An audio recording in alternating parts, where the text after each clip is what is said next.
Hello my dear student, welcome back to my YouTube channel Subhash study centre. Class 10th के जितने भी मेरे प्यारे बच्चे 2025 बोर्ड एग्जाम की तैयारी कर रहे हैं, आप यदि हिंदी विषय में 70 में 70 का स्कोर करना चाहते हैं तो आप इस मॉडल पेपर को जरूर तैयार कर लेना, क्योंकि यह मॉडल पेपर आपकी बोर्ड परीक्षा 2025 के लिए सबसे ज़्यादा इम्पोर्टेंट है। मेरे प्यारे बच्चों, यहाँ पर ये जो मॉडल पेपर है इसका मैं फुल सॉल्यूशन आपको इस वीडियो में बताऊंगा। किस तरह से आपको बोर्ड एग्जाम में कॉपी लिखनी है, यहाँ पर आप नमूना देख सकते हैं। पूरे पेपर का सॉल्यूशन मैं आपके लिए लेकर के आ चुका हूँ, पूरे पेपर को हल कराऊंगा। तो मेरे प्यारे बच्चों, वीडियो को एकदम लास्ट तक देखिएगा और साथ ही आप जानोगे कि बोर्ड एग्जाम में कॉपी आपको कैसे लिखनी है। तो जितने भी मेरे प्यारे बच्चे कक्षा 10 में हैं, आप सभी लोग चैनल को सब्सक्राइब कर लीजिएगा और इस मॉडल पेपर को जरूर तैयार कर लेना। मेरे प्यारे बच्चों, समय आपको 3 घंटे 15 मिनट का मिलेगा। बोर्ड एग्जाम में पेपर का पूर्णांक रहेगा 70 अंकों का। यहाँ पर नोट भी आप लोग पढ़ लेंगे, क्योंकि नोट या निर्देश के अनुसार ही आपको पेपर हल करना है। पहला निर्देश है, प्रारंभ के 15 मिनट पहले आपको प्रश्न पत्र मिलेगा और 15 मिनट जो आपको मिलेंगे, यानी 3 घंटे 15 मिनट में से जो 15 मिनट का समय रहेगा पेपर पढ़ने के लिए दिया जाएगा। 3 घंटे का समय आपके पास बचेगा पेपर को हल करने के लिए। मेरे प्यारे बच्चों, दूसरा है, सभी प्रश्न करना अनिवार्य है। तीसरा है, यहाँ पर यह प्रश्न पत्र 2 खंडों, खंड आ एवं खंड बा में विभक्त है। पेपर 2 खंडों में विभक्त रहेगा, खंड आ में और खंड बा में। खंड आ में 1 अंक के बहुविकल्पीय प्रश्न हैं। खंड आ के अंतर्गत 1 नंबर के बहुविकल्पीय प्रश्न हैं, जिनके सही उत्तर OMR उत्तर पत्रक पर नीले अथवा काले बाल पॉइंट कलम से सही विकल्प वाले गोले को पूर्ण रूप से काला कर चिन्हित करना है। पूरी तरह से काला करके उसको चिन्हित करना है। मेरे प्यारे बच्चों, मान लीजिए पहला प्रश्न है और पहले प्रश्न के विकल्प A, B, C और D OMR सीट में दिए रहेंगे। यदि आप लोग यहाँ पर ध्यान दीजिएगा, यदि आपने सही ऑप्शन C वाला है और भर दिया गोला आपने D वाला, तो आप यहाँ पर ध्यान दीजिएगा। यहाँ पर अगला जो निर्देश है, खंड आ के प्रत्येक प्रश्न का निर्देश पढ़कर केवल प्रदत्त OMR उत्तर पत्रक पर ही उत्तर दें। OMR उत्तर पत्रक पर उत्तर देने के पश्चात उसे नहीं काटें तथा इरेजर अथवा व्हाइटनर का प्रयोग ना करें। मान लीजिए सी वाला ऑप्शन सही था, आपने डी वाला गोला काला कर दिया। अब आप इसको ना तो काट सकते हैं, ना ही इरेजर का प्रयोग कर सकते हैं और ना ही इसमें आपको व्हाइटनर का प्रयोग करना है। मेरे प्यारे बच्चों, यहाँ पर अगला निर्देश है, प्रश्न के अंक उनके सम्मुख अंकित हैं। कौन सा प्रश्न कितने नंबर का है इसका भी वर्णन किया गया है। खंड बा में 50 अंक के वर्णनात्मक प्रश्न दिए गए हैं और इनका उत्तर आपको कॉपी पर लिखना है। कैसे आपको कॉपी पर उत्तर लिखना है, किस तरह से आपको कॉपी लिखनी है, मैं आपको सारी चीज़ें इसी वीडियो में बताऊंगा। मेरे प्यारे बच्चों, खंड बा में सभी प्रश्नों के उत्तर एक साथ ही आपको करना है। प्रथम प्रश्न से आरंभ कीजिए और अंतिम प्रश्न तक करते जाइए। जो प्रश्न ना आता हो उस पर समय नष्ट ना कीजिए। जिस प्रश्न का आपको उत्तर नहीं पता उस पर आपको समय नष्ट नहीं करना है। तो चलिए मेरे प्यारे बच्चों, खंड आ के बहुविकल्पी प्रश्नों को देखते हैं। इसी तरह के प्रश्न आएंगे आपकी बोर्ड परीक्षा 2025 में। और मेरे प्यारे बच्चों, यहाँ पर 20 नंबर का होगा खंड आ। चलिए पहला प्रश्न है, यहाँ पर घुमक्कड़ शास्त्र के लेखक कौन हैं? तो घुमक्कड़ शास्त्र के लेखक हैं, डी वाला ऑप्शन सही होगा, राहुल सांकृत्यायन जी। यहाँ पर कौन सा विकल्प सही है? डी वाला ऑप्शन क्या है? सही है। मेरे प्यारे बच्चों, यहाँ पर दूसरा है प्रश्न, आप लोग ध्यान दें। यहाँ पर ठूठा आम किसकी रचना है? तो ठूठा आम किसकी रचना है? इस प्रश्न का उत्तर क्या हो जाएगा? इसका राइट आंसर है सी वाला विकल्प। ठूठा आम के लेखक हैं भगवत शरण उपाध्याय जी। तो मेरे प्यारे बच्चों, आप सभी लोग इन प्रश्नों को तैयार कर लेंगे, क्योंकि ये सभी प्रश्न मेरे प्यारे बच्चों मोस्ट इम्पोर्टेंट हैं। और ठूठा आम किस विधा पर आधारित रचना है? मेरे प्यारे बच्चों, निबंध विधा पर आधारित रचना है ठूठा आम। चलिए अगला प्रश्न है, निम्नलिखित कथनों में से कोई सत्य कथन है, उसको आपको पहचानना है। तो पहला कथन है यहाँ पर ए वाला ऑप्शन, त्रिवेणी रामचंद्र शुक्ल का प्रसिद्ध नाटक है। यह कथन क्या है? गलत है।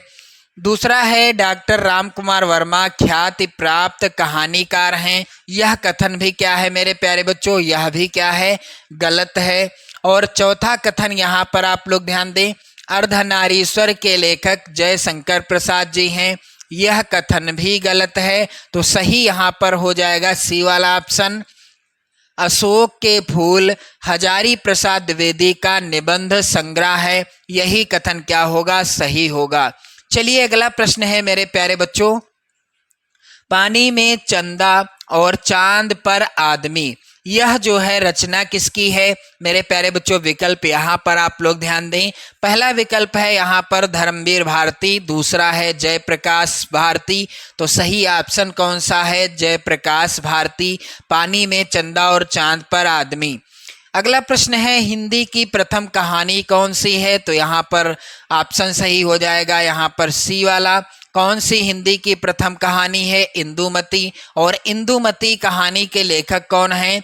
किशोरी लाल गोस्वामी जी। किशोरी लाल गोस्वामी जी इंदुमती कहानी के लेखक हैं। मेरे प्यारे बच्चों, यहाँ पर प्रश्न संख्या 6 है। आप लोग इन सभी प्रश्नों को तैयार कर लेंगे, क्योंकि ये सभी प्रश्न आपकी बोर्ड एग्जाम 2025 में 100% पूछे जाएंगे। प्रश्न है, अंजलि काव्य के रचयिता कौन हैं? तो इसका राइट आंसर होगा मेरे प्यारे बच्चों ए वाला ऑप्शन, डॉक्टर राम कुमार वर्मा। और इनकी प्रसिद्ध एक एकांकी है जिसका नाम है मेरे प्यारे बच्चों दीपदान। दीपदान किसकी एकांकी है? डॉक्टर राम कुमार वर्मा जी की एकांकी है। आप लोग यहाँ पर ध्यान दीजिएगा, एकांकी सम्राट के नाम से भी डॉक्टर राम कुमार वर्मा जी को जाना जाता है। एकांकी सम्राट किसे कहा जाता है? डॉक्टर राम कुमार वर्मा जी को। आप लोग कमेंट करके बताइएगा कि उपन्यास सम्राट किसे कहा जाता है? उपन्यास सम्राट किसे कहा जाता है? आप लोग उत्तर कमेंट करके बताइएगा। चलिए अगला प्रश्न है, हरी घास पर क्षण भर किसकी रचना है? इसका राइट आंसर हो जाएगा बी वाला ऑप्शन, सच्चिदानंद हीरानंद वात्स्यायन अज्ञे। इन्होंने सन 1943 ईस्वी में तार सप्तक का संपादन या प्रकाशन किया था। तार सप्तक का। तो यदि प्रश्न आता है तार सप्तक का संपादन या प्रकाशन किस वर्ष हुआ? 1943 ईस्वी में। किसने किया? तो अज्ञे जी हो जाएगा राइट आंसर। अगला प्रश्न संख्या 8 मेरे प्यारे बच्चों, वीर गाथा काल के कवि कौन हैं? तो इनमें से कौन कवि हैं जो वीर गाथा काल के हैं? यहाँ पर राइट आंसर हो जाएगा मेरे प्यारे बच्चों चंद बरदाई जी। चंद बरदाई जी वीर गाथा काल या जिसे आदि काल के नाम से जाना जाता है। वीर गाथा काल को और किस नाम से जाना जाता है? आदि काल के नाम से। तो ये चंद बरदाई जी की रचना कौन सी है? आप लोग ध्यान दें, पृथ्वीराज रासो। पृथ्वीराज रासो चंद बरदाई जी की रचना है। अगला प्रश्न मेरे प्यारे बच्चों है आंसू। यहाँ पर आप लोग ध्यान दें, प्रश्न संख्या 9, परशुराम की प्रतीक्षा के लेखक कौन हैं? तो इसका राइट आंसर हो जाएगा मेरे प्यारे बच्चों रामधारी सिंह दिनकर। ए वाला ऑप्शन ही क्या हो जाएगा? सही हो जाएगा। चलिए मेरे प्यारे बच्चों अगला प्रश्न यहाँ पर है, आंसू के रचनाकार कौन हैं? तो आंसू जयशंकर प्रसाद जी की रचना है। यहाँ पर बी वाला ऑप्शन सही होगा। और मेरे प्यारे बच्चों आप लोग ध्यान दीजिएगा, आंसू झरना लहर, आंसू झरना लहर, ये तीनों ही रचनाएं किसके द्वारा लिखी गई हैं? तो तीनों ही रचनाएं मेरे प्यारे बच्चों लिखी गई हैं जयशंकर प्रसाद जी के द्वारा। अगला प्रश्न है, हास्य रस का स्थायी भाव क्या है? तो शोक किस रस का स्थायी भाव है? करुण रस का स्थाई भाव है, भय किस रस का स्थाई भाव है, भयानक रस का। और मेरे प्यारे बच्चों यहाँ पर रौद्र जो है यह रस है, स्थाई भाव नहीं है। तो मेरे प्यारे बच्चों रौद्र रस का स्थाई भाव क्या है, आप लोग कमेंट करके बताइएगा। साथ ही मेरे प्यारे बच्चों आप लोग ध्यान दीजिएगा यहाँ पर कि यहाँ जो है हास रस यानी हास्य रस का स्थाई भाव क्या है, हास्य है। डी वाला ऑप्शन क्या हो जाएगा, सही हो जाएगा। अगला प्रश्न है मेरे प्यारे बच्चों, उपमा के कितने अंग होते हैं? तो उपमा अलंकार के कुल कितने अंग होते हैं? यहाँ पर सी वाला ऑप्शन सही हो जाएगा, 4 होते हैं। कौन कौन से? उपमेय, उपमान, साधारण धर्म और वाचक शब्द। इसके बाद मेरे प्यारे बच्चों प्रश्न संख्या यहाँ पर 14 है। निर्जन शब्द में किस उपसर्ग का प्रयोग किया गया है? तो निर्जन शब्द में निर उपसर्ग का प्रयोग किया गया है, डी वाला ऑप्शन सही हो जाएगा। और यहाँ पर आप लोग ध्यान दें, थोड़ा सा एक प्रश्न मिस हो गया है। रोला में कितने चरण होते हैं? तो रोला में मेरे प्यारे बच्चों 4 चरण होते हैं। अगला प्रश्न है यहाँ पर भलाई में प्रत्यय है, तो भलाई में कौन सा प्रत्यय है? आई प्रत्यय है। और मेरे प्यारे बच्चों आप लोग ध्यान दीजिएगा, राजा रानी में कौन सा समास है? तो राजा रानी में कौन सा समास है मैं आपको बता दूं, जहां पर पहला पद और दूसरा पद, पहला पद क्या है, राजा है, और दूसरा पद क्या है, रानी है। जहां पर दोनों पदों की प्रधानता होती है वहां पर होता है कौन सा समास, द्वंद्व समास होता है। मेरे प्यारे बच्चों जब इनका समास होता है तो क्या हो जाता है, राजा रानी। जब विग्रह होता है तो और होता है, यहाँ पर और लग जाता है, यानी और का लोप हो जाता है जब समास होता है। तो यहाँ पर आप अच्छे से समझ गए होंगे ऐसी मैं उम्मीद कर सकता हूँ। मेरे प्यारे बच्चों अब बारी आती है प्रश्न संख्या, मेरे प्यारे बच्चों अब बारी आती है प्रश्न संख्या 17 की। तद स्त्रीलिंग शब्द का पंचमी विभक्ति बहुवचन का रूप क्या हो जाएगा? तो यहाँ पर आप सभी लोग ध्यान दें, इस प्रश्न का उत्तर क्या हो जाएगा, यहाँ पर ताभ्या हो जाएगा। बी वाला ऑप्शन क्या होगा, सही हो जाएगा। प्रश्न अगला है, वाक्य का वह भाग जो उद्देश्य के बारे में सूचना देता है कहलाता है, क्या कहलाता है? इसका राइट आंसर हो जाएगा बी वाला ऑप्शन, विधेय। वाक्य का वह भाग जो उद्देश्य के बारे में सूचना देता है क्या कहलाता है, विधेय कहलाता है। अगला प्रश्न है, मुझसे उठा नहीं जाता है कौन सा वाच्य है? तो यहाँ पर कौन सा वाच्य है, बी वाला ऑप्शन सही होगा, भाववाच्य है। प्रश्न अगला है, जिन शब्दों का प्रयोग संज्ञा के स्थान पर किया जाता है उन्हें क्या कहते हैं? तो संज्ञा के स्थान पर किया जाने वाला शब्द जिसे क्या कहते हैं, सर्वनाम। ए वाला ऑप्शन सही होगा। तो मेरे प्यारे बच्चों इसी तरह के 20 बहुविकल्पी प्रश्न आएंगे, प्रत्येक प्रश्न 1 नंबर का होगा। इस तरह से कुल 20 नंबर आपको कंप्लीट कर लेना है। और मेरे प्यारे बच्चों आप लोग यहाँ पर ध्यान दीजिएगा, खंड बा जो कि वर्णनात्मक प्रश्नों पर आधारित होगा 50 अंक का होगा। अब इसमें पहला प्रश्न यहाँ पर है, निम्नलिखित गद्यांश पर आधारित 3 प्रश्नों का उत्तर दीजिए। तो पहला यहाँ पर गद्यांश आप लोग ध्यान दीजिएगा, आज विज्ञान मनुष्य के हाथों में अद्भुत और अतुल शक्ति दे रहा है, उसका उपयोग एक व्यक्ति और समूह के उत्कर्ष और दूसरे व्यक्ति और समूह के गिराने में होता ही रहेगा। इसलिए हमें उस भावना को जागृत रखना है और उसे जागृत रखने के लिए कुछ ऐसे साधनों को भी हाथ में रखना होगा जो उस अहिंसात्मक त्याग भावना को प्रोत्साहित करें और भोग भावना को दबाए रखें। मेरे प्यारे बच्चों इस गद्यांश का पहला प्रश्न आप लोग ध्यान दें। पहला प्रश्न है, उपर्युक्त गद्यांश का संदर्भ लिखिए। कैसे आपको इसका संदर्भ लिखना है? तो मेरे प्यारे बच्चों आप लोग यहाँ पर ध्यान दीजिएगा।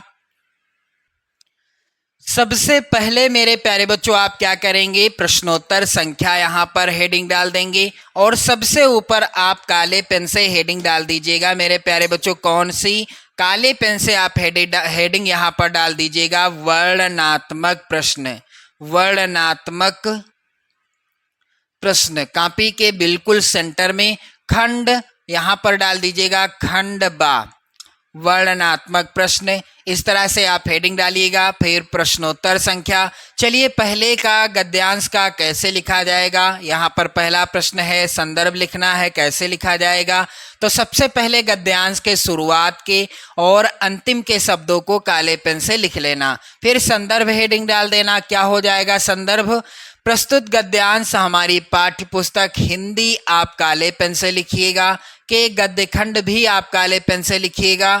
में संकलित डॉक्टर राजेंद्र प्रसाद जी द्वारा लिखित। लेखक का नाम भी आप काले पेन से लिखिएगा। और पाठ का नाम क्या है? भारतीय संस्कृति। पाठ का नाम भी आप लोग काले पेन से ही लिखिएगा। तो एक बार वीडियो को शेयर कर दें, क्योंकि काफ़ी ज़्यादा इम्पोर्टेंट वीडियो है। आज का यह वीडियो आप सभी को 70 में 70 का स्कोर जरूर कराएगा।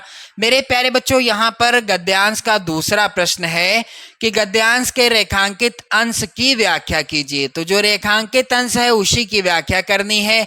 रेखांकित अंश है क्या यहाँ पर? आज विज्ञान मनुष्य के हाथों में अद्भुत और अतुल शक्ति दे रहा है। उसका उपयोग एक व्यक्ति और समूह के उत्कर्ष और दूसरे व्यक्ति और समूह के गिराने में होता ही रहेगा।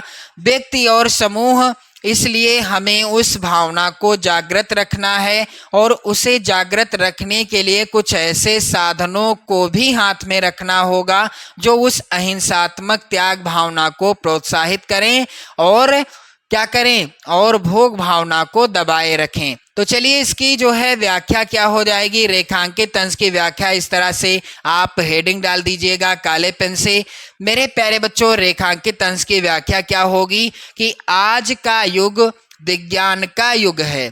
विज्ञान ने मनुष्य के हाथ में असीम शक्ति दी है और देता जा रहा है। कुछ लोग इस शक्ति का उपयोग एक व्यक्ति अथवा किसी एक समुदाय की उन्नति और विकास के लिए करते हैं, किंतु अन्य किसी दूसरे व्यक्ति और समुदाय के पतन के लिए इसका उपयोग करते हैं। आज एक व्यक्ति अथवा एक देश विज्ञान के विनाशकारी उपकरणों और अस्त्र शस्त्रों का उपयोग करके दूसरों को सब कुछ यानी दूसरों का सब कुछ हथियाना चाहता है। तो ये हो गई इसकी व्याख्या।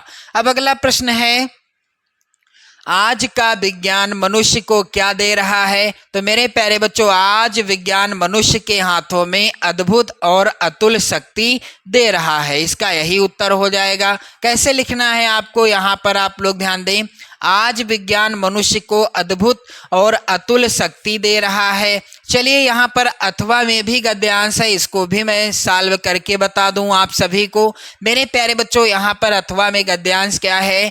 ईर्ष्या से बचने का उपाय मानसिक अनुशासन है। जो व्यक्ति ईर्ष्यालु स्वभाव का है उसे फालतू बातों के बारे में सोचने की आदत छोड़ देनी चाहिए। उसे यह भी पता लगाना चाहिए कि जिस अभाव के कारण वह ईर्ष्यालु बन गया है उसकी पूर्ति का रचनात्मक तरीका क्या है। जिस दिन से उसके भीतर यह जिज्ञासा आएगी उसी दिन से वह ईर्ष्या करना कम कर देगा। तो मेरे प्यारे बच्चों, यहाँ पर आप लोग ध्यान दीजिएगा। पहला प्रश्न, उपर्युक्त गद्यांश का संदर्भ लिखिए। तो कैसे आपको लिखना है, यहाँ आप ध्यान दें। यदि आप अथवा वाला गद्यांश हल कर रहे हैं तो प्रश्नोत्तर संख्या 1 अथवा इस तरह से आपको कॉपी पर हेडिंग डाल देना है। फिर गद्यांश के शुरुआत के शब्दों को लिखिएगा ईर्ष्या से बचने का काले पेन से, और गद्यांश के अंतिम शब्द कम कर देगा। मेरे प्यारे बच्चों, संदर्भ आपको कैसे लिखना है। प्रस्तुत गद्यांश हमारी पाठ्य पुस्तक हिंदी आप काले पेन से लिखिएगा। के गद्य खंड भी आप काले पेन से लिखिएगा। में संकलित ईर्ष्या तू न गई मेरे मन से, पाठ का नाम भी आप काले पेन से लिखेंगे। नामक पाठ से लिया गया है। इसके लेखक कौन हैं? रामधारी सिंह दिनकर जी। लेखक कौन हैं? रामधारी सिंह दिनकर जी हैं। तो मेरे प्यारे बच्चों, संदर्भ आप सेम इसी तरह से लिखिएगा। अब बारी आती है दूसरे प्रश्न की। दूसरा प्रश्न क्या है, यहाँ पर आप लोग ध्यान दें। गद्यांश के रेखांकित अंश की व्याख्या कीजिए। तो जो रेखांकित अंश है उसी की व्याख्या करनी है, पूरे गद्यांश की व्याख्या नहीं करनी। तो रेखांकित अंश यहाँ पर है, ईर्ष्या से बचने का उपाय मानसिक अनुशासन है। जो व्यक्ति ईर्ष्यालु स्वभाव का है उसे फालतू बातों के बारे में सोचने की आदत छोड़ देनी चाहिए। उसे यह भी पता लगाना चाहिए कि जिस अभाव के कारण वह ईर्ष्यालु बन गया है उसकी पूर्ति का रचनात्मक तरीका क्या है। तो चलिए व्याख्या आप लोग ध्यान दें, यहाँ पर रेखांकित अंश की व्याख्या हेडिंग डाली जाएगी। अब यहाँ पर आप लोग ध्यान दें, मन ही मन विचारों से युक्त होता है। कौन? ईर्ष्यालु व्यक्ति मन ही मन विचारों से युक्त होता है जो ईर्ष्या को जन्म देते हैं। व्यक्ति मन को निर्मल रखे तो ईर्ष्या, यानी यहाँ पर आप लोग ध्यान देंगे, मन ही उन विचारों से युक्त होता है जो ईर्ष्या को जन्म देते हैं। यानी सारे फसाद की जड़ क्या है? मन है। व्यक्ति मन को निर्मल रखे तो ईर्ष्या से मुक्त रह सकता है। यदि कोई ईर्ष्यालु है तथा इस विकार से मुक्त होना चाहता है तो उसके लिए आवश्यक है कि वह व्यर्थ की बातें ना सोचा करे। जिस दिन से उसके अंदर रचनात्मक तरीके से अपने ईर्ष्यालु बनने के कारण को दूर करने की जिज्ञासा आएगी, उसी दिन से वह ईर्ष्या करना कम कर देगा। मेरे प्यारे बच्चों, यहाँ पर तीसरा प्रश्न है गद्यांश का। लेखक ईर्ष्या से बचने के लिए किस आदत को छोड़ने को कहता है? तो मेरे प्यारे बच्चों, लेखक ईर्ष्या से बचने के लिए क्या छुड़ाना चाहता है, किस आदत को छुड़ाना चाहता है? इसका उत्तर हो जाएगा, लेखक का कहना है कि ईर्ष्या से बचने के लिए व्यर्थ की बातें सोचना बंद करके अपने अभाव की पूर्ति का, यानी जो हमारे पास नहीं है उसको हम कैसे प्राप्त कर सकते हैं, उसको कैसे पूरा कर सकते हैं, उसका जो है रचनात्मक तरीका खोजना चाहिए। चलिए मेरे प्यारे बच्चों, यहाँ पर आप देखेंगे अगला प्रश्न क्या है।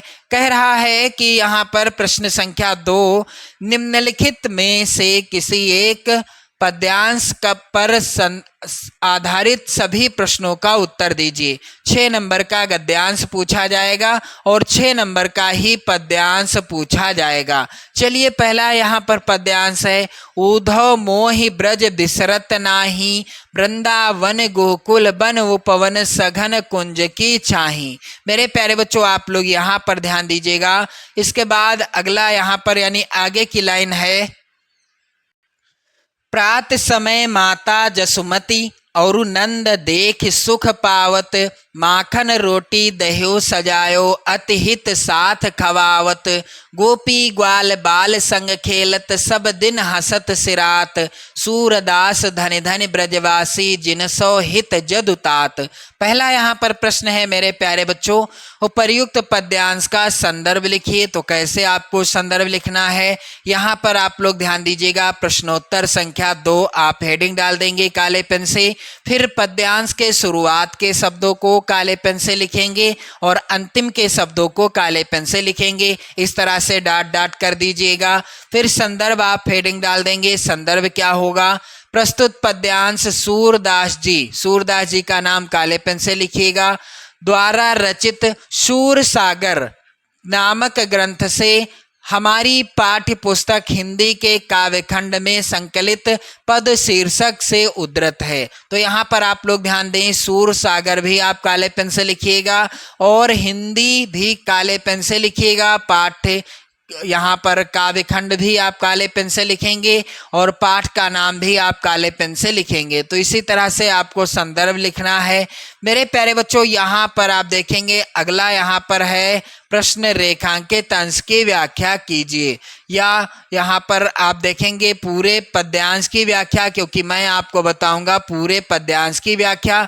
तो चलिए सबसे पहले आप संदर्भ लिखेंगे, इसके बाद आप हेडिंग डाल देंगे प्रसंग भी लिखना अनिवार्य है। यदि आप लिखते हैं तो बड़ी अच्छी बात है, नहीं लिखते हैं तो कोई बात नहीं, वैसे लिख दीजिएगा तो बड़ी अच्छी बात रहेगी। चलिए मेरे प्यारे बच्चों, प्रसंग क्या होगा, कंस को मारकर श्री कृष्ण मथुरा में रह गए हैं, वहां ब्रज की याद आ रही है और वह ऊधव से इसकी चर्चा करते हैं। क्या चर्चा करते हैं, व्याख्या क्या हो जाएगी यहाँ पर कि हे ऊधव, मुझसे ब्रज भुलाया नहीं जाता है, वह वृंदावन के गायों के समूह, वह वन और उपवन और वह घने घने कुंजों की छाया मुझे हर समय याद आती है। प्रातः काल यशोदा माता और नंद जी मुझे देखकर अत्यधिक आनंदित होते थे। माता यशोदा दही, मक्खन और रोटी को अत्यधिक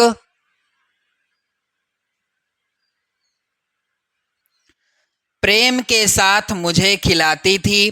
गोपियों और ग्वाल बालों के साथ खेलते हुए हंसते हंसते सारा दिन बीत जाता था। सूरदास जी कहते हैं कि वह ब्रज के निवासी धन्य हैं जिनसे यदुनंदन श्री कृष्ण भी इतना प्यार करते हैं। तीसरा प्रश्न है, श्री कृष्ण को ब्रज की कौन कौन सी बातें विस्मृत नहीं होती हैं, यानी कौन कौन सी बातें इन्हें नहीं भूलती हैं। तो यहाँ पर सेम बिल्कुल सरल सा उत्तर है, श्री कृष्ण को ब्रज के वन, उपवन, सघन कुंज की छाया, माखन रोटी एवं दही खाना, गोपियों एवं ग्वाल बालों के साथ खेलना आदि बातें विस्मृत नहीं होती हैं। चलिए मेरे प्यारे बच्चों, अथवा में यहाँ पर पद्यांश है, मेरी भवबाधा हरो राधा नागरी सोई, जातन की झाई परे श्याम हरित दुति होए। मेरे प्यारे बच्चों, इसका जो है आप लोग सॉल्यूशन यहाँ पर ध्यान दें। सबसे पहले प्रश्नोत्तर संख्या 2 अथवा, यदि आप अथवा को कर रहे हैं तो फिर पद्यांश के शुरुआत के शब्दों को काले पेन से लिखें, जैसे कि यहाँ पर है मेरी भवबाधा हरो, फिर यहाँ पर डॉट डॉट और पद्यांश के अंतिम के शब्दों को लिखें हरित द्युति होए। यहाँ पर अंतिम के शब्द क्या हैं, हरित द्युति होए।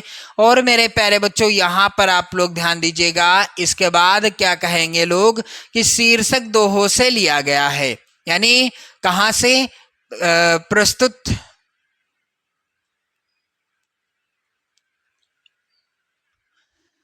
अब इसका संदर्भ कैसे लिखना है, संदर्भ आप हेडिंग डाल देंगे, प्रस्तुत काव्य पंक्तियां हमारी पाठ्य पुस्तक हिंदी के काव्य खंड आप काले पेन से लिखिएगा में संकलित भक्ति शीर्षक दोहों से लिया गया है, जिसके रचयिता कौन है, बिहारी लाल जी हैं। तो जिसको मैंने अंडरलाइन किया है ये सब आप लोग काले पेन से लिखेंगे। अब बारी आती है रेखांकित अंश की व्याख्या, तो मैं पूरे दोहे की व्याख्या बताऊंगा आप सभी को। चलिए मेरे प्यारे बच्चों, यहाँ पर आप लोग ध्यान दीजिएगा, व्याख्या क्या हो जाएगी उसके पहले आप लोग प्रसंग जरूर लिख दीजिएगा।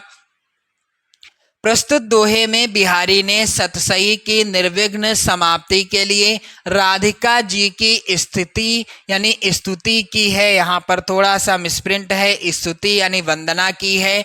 तो मेरे प्यारे बच्चों, इसकी जो है रेखांकित अंश की व्याख्या क्या होगी, वह चतुर राधा मेरे सांसारिक कष्टों को हरण कर जिसके गौरव शरीर की परछाई पढ़ने से श्याम भी श्री कृष्ण की हरि कांति के हो जाते हैं। तो मेरे प्यारे बच्चों, वीडियो को जरूर शेयर कर दें, लाइक कर दें। साथ ही मेरे प्यारे बच्चों देखेंगे आप लोग अगला प्रश्न, प्रस्तुत पद्यांश में बिहारी ने किसकी स्तुति की है। तो इसका उत्तर होगा कि प्रस्तुत पद्यांश में बिहारी ने राधा जी की स्तुति की है। चलिए अगला प्रश्न है, निम्नलिखित में से किसी एक का संस्कृत गद्यांश का यानी किसी एक संस्कृत गद्यांश का संदर्भ सहित हिंदी में अनुवाद कीजिए। तो ये प्रश्न आएगा कितने नंबर का, 5 नंबर का। अब मेरे प्यारे बच्चों, पहला जो यहाँ पर संस्कृत का गद्यांश है वेरी इंपॉर्टेंट है। वाराणसी सुविख्याता प्राचीना नगरी इयम विमल सलिल तरंगाया गंगाया कूले स्थिता। मेरे प्यारे बच्चों आप लोग ध्यान दें यहाँ पर कि इस तरह से आप प्रश्नोत्तर संख्या हेडिंग डाल देंगे और गद्यांश के शुरुआत के शब्दों को और अंतिम के शब्दों को काले पेन से लिख दीजिएगा, जैसा कि यहाँ पर आप लोग ध्यान दीजिएगा। फिर इसके बाद आपको संदर्भ क्या लिखना है, प्रस्तुत संस्कृत गद्यावतरण हमारी पाठ्य पुस्तक हिंदी काले पेन से, के संस्कृत खंड भी आप काले पेन से लिखेंगे। के अंतर्गत क्या होगा, वाराणसी नामक पाठ से उद्धृत है। पाठ का नाम भी आप काले पेन से लिखिएगा। और इसके बाद यहाँ पर आप देखेंगे उसको, यानी यहाँ पर आप लोग ध्यान दीजिएगा हिंदी अनुवाद को। तो हिंदी अनुवाद क्या होगा? वाराणसी बहुत प्रसिद्ध प्राचीन नगरी है। यह स्वच्छ जल तरंगों वाली गंगा के किनारे पर स्थित है। इसके घाटों की गोलाकार पंक्ति सफेद चांदनी में बहुत शोभित होती है। असंख्य यात्री दूर दूर से, यानी दूर दूर देशों से यहाँ आते हैं और इसके घाटों की शोभा देखकर इसकी बहुत प्रशंसा करते हैं।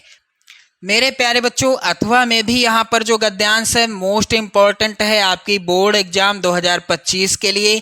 गद्यांश क्या है? मानव जीवनस्य संस्करणम संस्कृति अस्माकं पूर्वजः मानव जीवन संस्कृतुम महानताम प्रयत्नम अकुर्वन। मेरे प्यारे बच्चों, इसको कैसे सॉल्व किया जाएगा? चलिए इस तरह से आप लोग लिखिएगा। प्रश्नोत्तर संख्या 3 अथवा यदि आप कर रहे हैं तो 3 अथवा डाल देंगे। फिर गद्यांश के शुरुआत के और अंतिम के शब्दों को काले पेन से लिखेंगे। संदर्भ क्या होगा इसका? प्रस्तुत संस्कृत गद्यांश हमारी पाठ्य पुस्तक हिंदी आप काले पेन से लिखेंगे। के संस्कृत खंड भी काले पेन से लिखिएगा।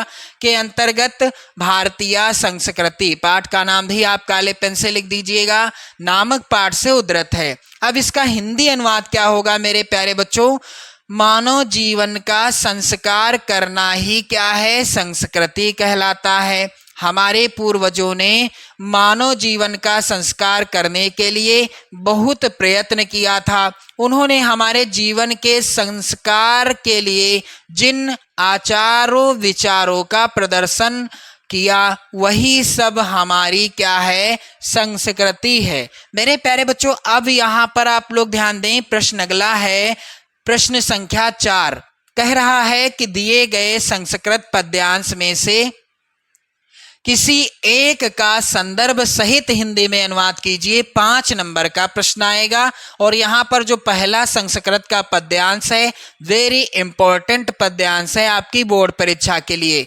यहाँ पर पहला पद्यांश है, बंधनम मरणम वापि जयो वापि पराजयः उभयत्र समो वीरः वीर भावो ही वीरता। मेरे प्यारे बच्चों, चलिए इसको आपको कैसे सॉल्व करना है। प्रश्नोत्तर संख्या यहाँ पर 4 डाल दी गई है। अब जिस भी पद्यांश को हल कर रहे हैं उसके शुरुआत के और अंतिम के शब्दों को काले पेन से लिखिएगा। फिर संदर्भ हेडिंग डालिएगा। प्रस्तुत श्लोक हमारी पाठ्य पुस्तक हिंदी काले पेन से। के संस्कृत खंड के अंतर्गत वीरः वीरेण पूजते पाठ का नाम भी आप काले पेन से लिखेंगे। नामक पाठ से उद्धृत है। मेरे प्यारे बच्चों, इसको भी आप अच्छे से लिखिएगा क्योंकि संदर्भ भी आपको अच्छे से लिखना है। अब इसका हिंदी अनुवाद क्या होगा? हिंदी अनुवाद यहाँ पर आप लोग ध्यान दें। बंधन हो अथवा मरण हो, जीत हो या हार हो, दोनों ही अवस्थाओं में वीर समान रहता है। वीर भाव को ही वीरता कहते हैं। मेरे प्यारे बच्चों, यहाँ पर अथवा में भी एक पद्यांश है, इसको भी मैं सॉल्व करके बताऊंगा। मानम हित्वा प्रियो भवति, क्रोधम हित्वा ना सोचति, कामम हित्वार्थवान भवति, लोभम हित्वा सुखी भवेत। तो इसको कैसे लिखना है? प्रश्नोत्तर संख्या 4 अथवा। फिर आप पद्यांश के शुरुआत के शब्दों को काले पेन से और अंतिम के शब्दों को भी काले पेन से लिखें और इस तरह से डॉट डॉट कर दें। संदर्भ क्या होगा? प्रस्तुत श्लोक हमारी पाठ्य पुस्तक हिंदी काले पेन से। के संस्कृत खंड भी आप काले पेन से लिख सकते हैं। के अंतर्गत जीवन सूत्राणि पाठ का नाम क्या है? जीवन सूत्राणि नामक पाठ से उद्धृत है। तो मेरे प्यारे बच्चों, ये हो गया इसका संदर्भ। अब बारी आती है हिंदी अनुवाद की। तो हिंदी अनुवाद क्या होगा? मनुष्य का अहंकार छोड़ना वह सबका प्रिय हो जाता है। यानी मनुष्य अहंकार को छोड़कर क्या हो जाता है? प्रिय हो जाता है। मनुष्य क्रोध को छोड़कर शोक नहीं करता है। मनुष्य इच्छा यानी कामना को छोड़कर धनवान हो जाता है। मनुष्य लोभ को छोड़कर, यहाँ पर लोभ होगा मेरे प्यारे बच्चों, लोभ को छोड़कर सुखी हो जाता है। तो ये हो गया इसका हिंदी अनुवाद। अब बारी आती है प्रश्न संख्या 5 की, जो कि इस तरह से आएगा।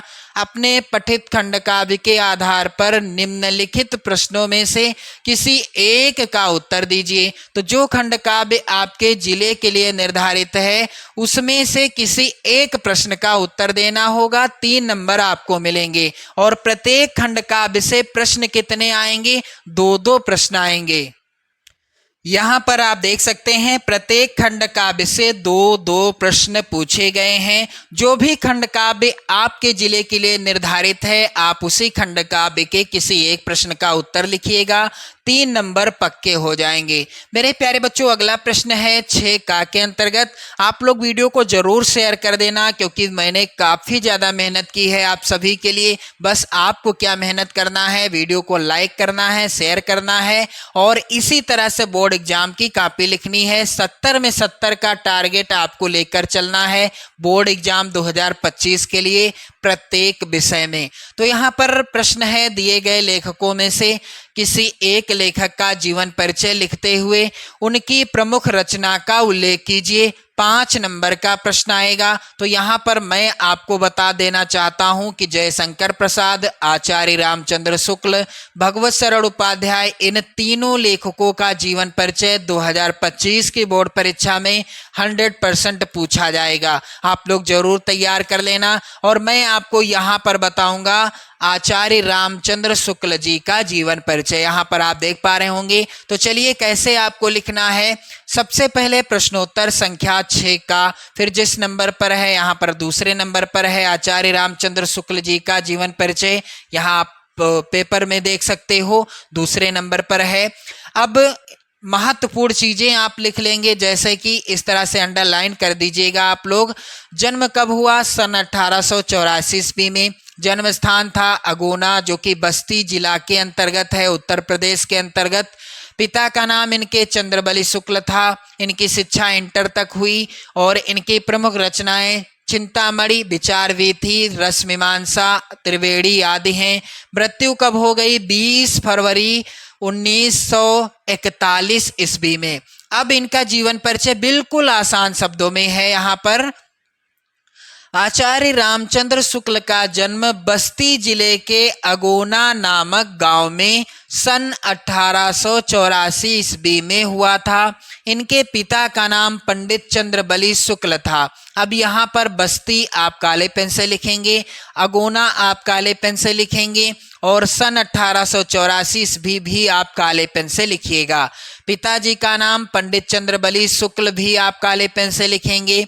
आचार्य रामचंद्र शुक्ल जी ने हाई स्कूल की परीक्षा मिशन स्कूल मिर्जापुर से उत्तीर्ण की तथा इंटरमीडिएट की परीक्षा में अंतिम वर्ष में ही क्या किया? अंतिम वर्ष में ही अनुत्तीर्ण हो गए, यानी ये जो है असफल रहे, इसलिए बीच में ही इनकी जो है इंटरमीडिएट की परीक्षा छूट गई। अगला है यहाँ पर आगे आप क्या लिखेंगे? शुक्ल जी ने मिर्जापुर के न्यायालय में नौकरी कर ली किंतु किसी कारण से उसको भी छोड़ दिया। अब मेरे प्यारे बच्चों आगे लिखना है आपको। बाद में मिर्जापुर के मिशन स्कूल में चित्रकला के अध्यापक हो गए। स्वाध्याय से इन्होंने हिंदी, अंग्रेजी, संस्कृत, बंगला आदि भाषाओं का अच्छा ज्ञान प्राप्त कर लिया। इन्होंने पत्र पत्रिकाओं में लिखना आरंभ कर दिया। बाद में इनकी नियुक्ति काशी हिंदू विश्वविद्यालय में हिंदी के प्राध्यापक पद पर हो गई। बाबू श्याम सुंदर दास के पश्चात आचार्य रामचंद्र शुक्ल जी हिंदी विभाग के अध्यक्ष बने और इसी पद पर कार्य करते हुए सन 1941 ईस्वी में इनका परलोकवास हो गया। अब इनकी प्रमुख रचना का नाम क्या है? चिंतामणि। मेरे प्यारे बच्चों इस तरह से आचार्य रामचंद्र शुक्ल जी का जीवन परिचय आपको लिखना है। चलिए आगे देखते हैं अगला प्रश्न। मेरे प्यारे बच्चों एक बार शेयर कर देना इस वीडियो को अपने सभी इष्ट मित्रों में। अगला प्रश्न है दिए गए कवियों में से किसी एक कवि का जीवन परिचय देते हुए उनकी एक प्रमुख रचना का उल्लेख कीजिए। 5 नंबर का प्रश्न आएगा। मेरे प्यारे बच्चों यहाँ पर महाकवि सूरदास, तुलसीदास और बिहारी लाल, इन 3 प्रमुख कवियों का जीवन परिचय 2025 की बोर्ड परीक्षा में 100% पूछा जाएगा। चलिए मैं आपको बता दूं महाकवि सूरदास जी का जीवन परिचय कैसे आपको लिखना है। प्रश्नोत्तर संख्या 6 खा इस तरह से हेडिंग डाली जाएगी। महाकवि सूरदास हेडिंग डाल देंगे आप लोग। जन्म कब हुआ? सन 1478 ईस्वी में। पिता का नाम रामदास सारस्वत, गुरु का नाम वल्लभाचार्य। इनकी प्रमुख रचनाएं सूरसागर, सूरसारावली और साहित्य लहरी हैं। मृत्यु कब हो गई? सन 1583 ईस्वी में। चलिए इनका जीवन परिचय आप लोग यहाँ पर ध्यान दीजिएगा। सूरदास का जन्म आगरा से मथुरा जाने वाली सड़क पर रुनकता नामक, किस स्थान पर? रुनकता नामक ग्राम में सन 1478 ईस्वी में हुआ था। विद्वानों में इनके जन्मांध होने के संबंध में मतभेद है। कुछ का मानना है कि ये जन्म से अंधे थे और कुछ लोगों का मानना है कि ये बाद में अंधे हुए।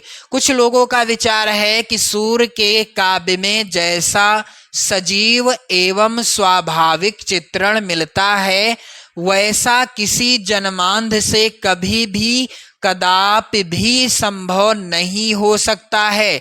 जनुश्रुति के आधार पर वह इन्हें बाद में अंधा हुआ मानते हैं।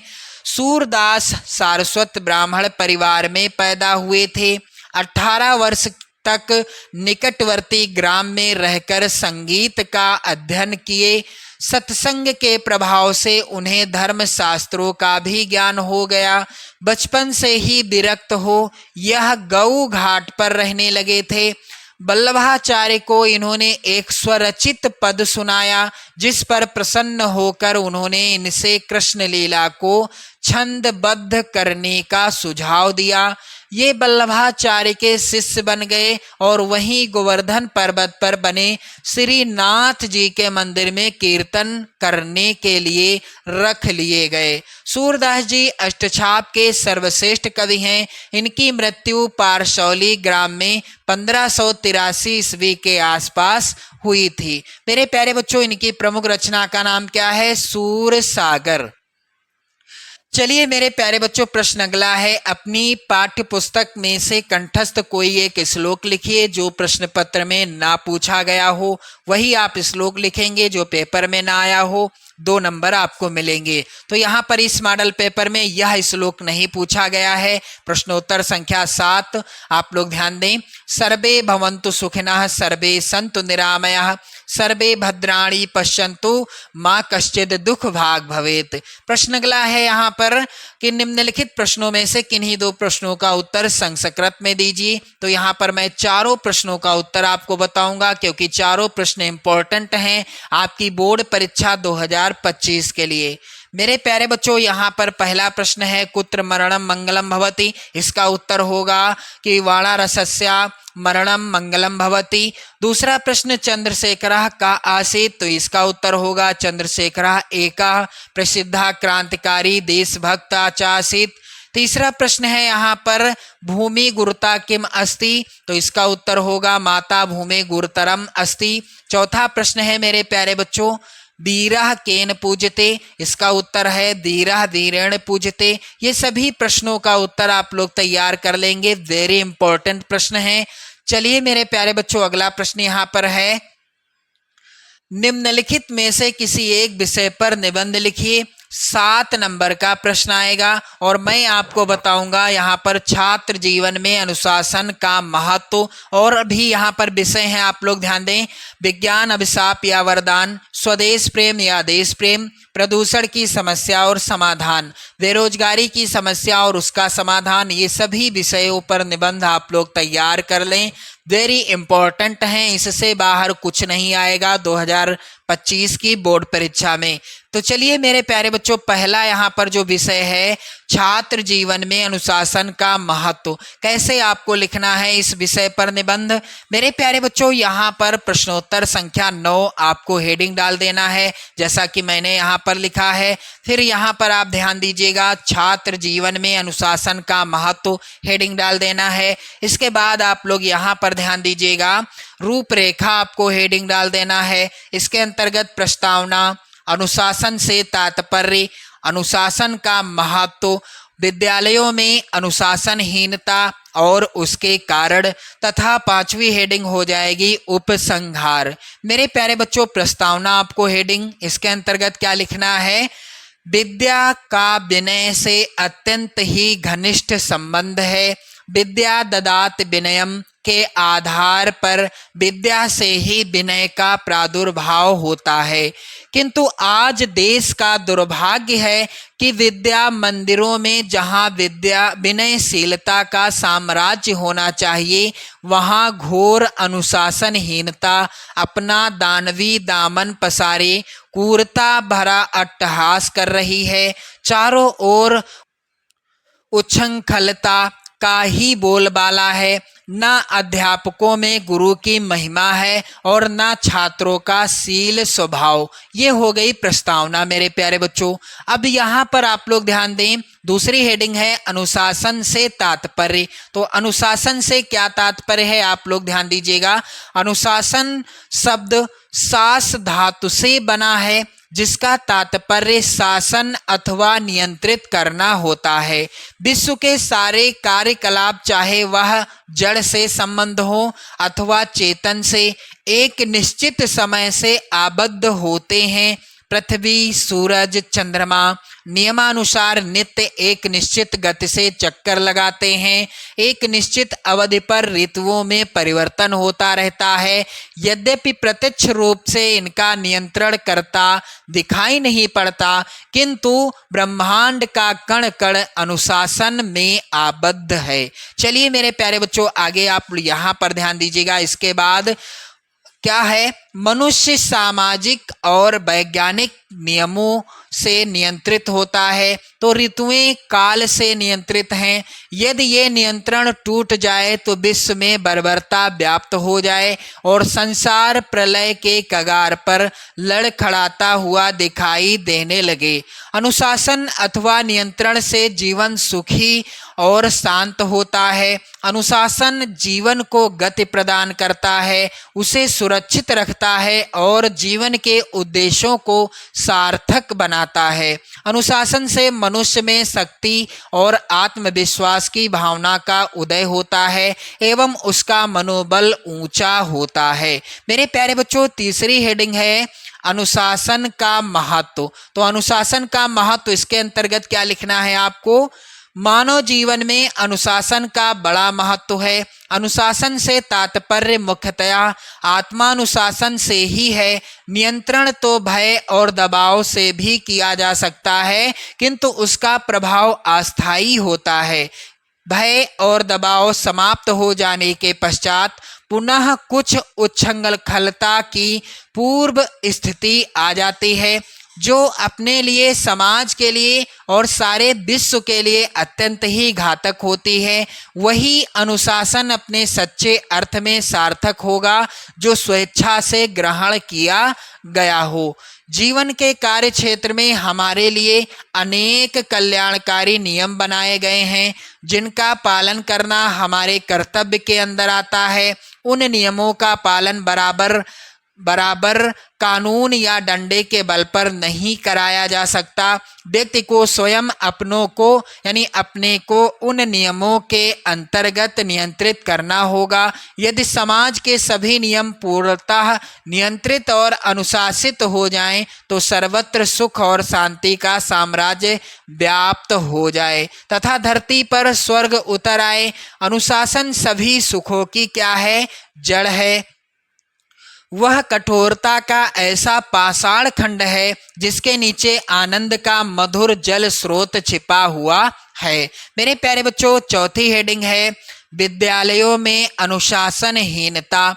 छात्रों को अनुशासनहीन बनाने में आज का अनुशासनहीन सामाजिक वातावरण भी कम उत्तरदायी नहीं है। आज देश के 95% बच्चे ऐसे ही समाज में पल रहे हैं जहां चोरी, चोर बाजारी, भ्रष्टाचार आदि कुरीतियों का कोढ़ जमा है।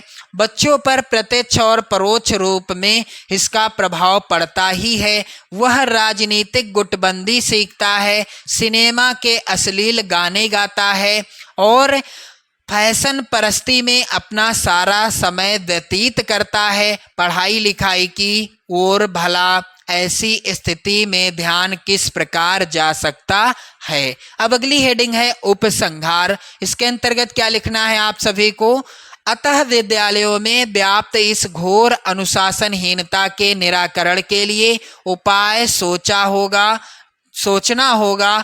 छात्रों में असंतोष को दूर करने के लिए उसके सभी अभावों को दूर करना होगा। भावी जीवन के प्रति उसे आश्वस्त करना होगा।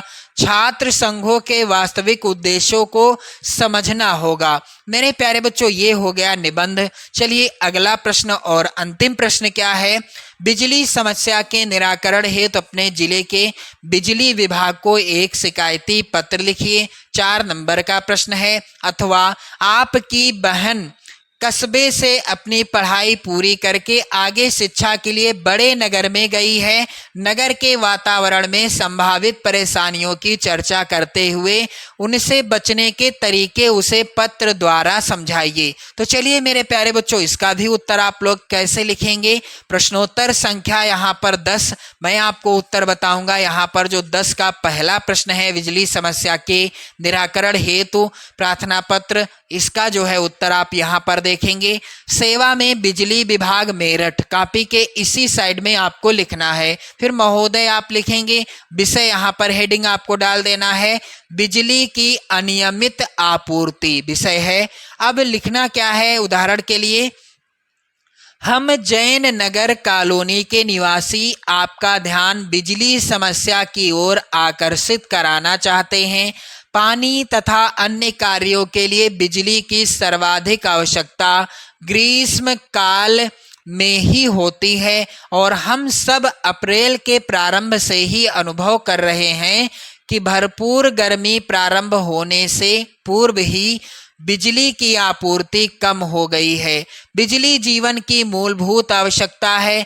कोई भी लोकप्रिय सरकार इसकी उपेक्षा नहीं करती। आगे आप लोग यहाँ पर ध्यान दीजिएगा, हमारी कॉलोनी में बिजली आपूर्ति प्रारंभ और बंद होने का कोई समय भी निश्चित नहीं है, यानी कब बिजली आएगी कब चली जाएगी इसका भी समय निश्चित नहीं है। हमारी कॉलोनी से एक प्रतिनिधि मंडल इस संबंध में बिजली आपूर्ति अधिकारी से भी मिला था और उन्होंने 1 सप्ताह में बिजली आपूर्ति बढ़ाने का वचन दिया था। खेद है कि आज 3 सप्ताह व्यतीत हो जाने पर भी कोई कार्यवाही इस संबंध में नहीं हुई है।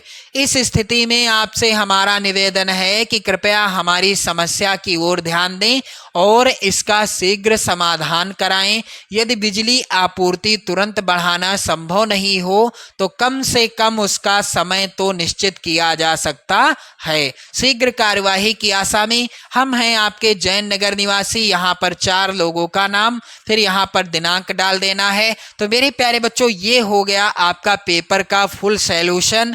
मेरे प्यारे बच्चों, उम्मीद करता हूँ आपको बहुत अच्छे से समझ में आ गई होगी हर चीज। वीडियो को लाइक कर देना और इस मॉडल पेपर को तैयार कर लेना। 70 में 70 का स्कोर मैं आपको करा कर रहूँगा, ये मेरा वादा है। बस आपको चैनल के साथ बने रहना है और जहाँ से भी आपको अच्छी चीज प्राप्त हो, अच्छा ज्ञान मिले, आप वहाँ से उस ज्ञान को जरूर समाहित कर लें अपने अंदर। जय हिंद।